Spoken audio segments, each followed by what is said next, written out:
তুরস্কে আসন্ন প্রেসিডেন্ট নির্বাচন নিয়ে দেশটির রাজনীতি বেশ উত্তপ্ত হয়ে উঠেছে।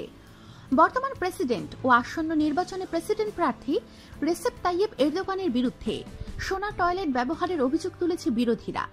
আগামী 24শে জুন দেশটিতে প্রেসিডেন্ট নির্বাচন অনুষ্ঠিত হবে। বর্তমান প্রেসিডেন্ট এরদোগান আগাম নির্বাচনের সিদ্ধান্ত নেয়ায় এই নির্বাচন অনুষ্ঠিত হতে যাচ্ছে।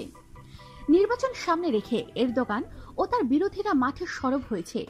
প্রধান বিরোধী দল রিপাবলিকান পিপলস পার্টির নেতা কেমাল কিলিক দারগোলো নির্বাচনী জনসভায় এরদোগানের বিলাসবহুল জীবনযাপনের অভিযোগ এনে তার কড়া সমালোচনা করেছেন।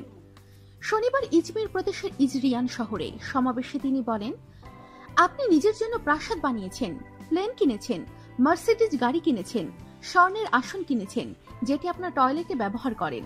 কেমাল কিলিকের এই অভিযোগ প্রত্যাখ্যান করে তা প্রমাণের জন্য চ্যালেঞ্জ জানিয়েছেন। সোনার টয়লেট প্রমাণ করতে পারলে প্রেসিডেন্ট পদ থেকে পদত্যাগেরও ঘোষণা দিয়েছেন এরদোগান।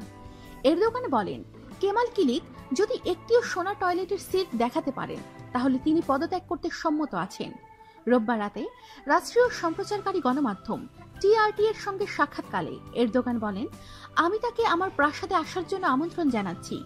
তিনি আমার কোনো ওয়াশরুমের ভেতর এ ধরনের একটি স্বর্ণের টয়লেট সিট খুঁজে পেলে আমি আশ্চর্য হব। আমাদের সাথেই থাকুন আর অবশ্যই সাবস্ক্রাইব করুন।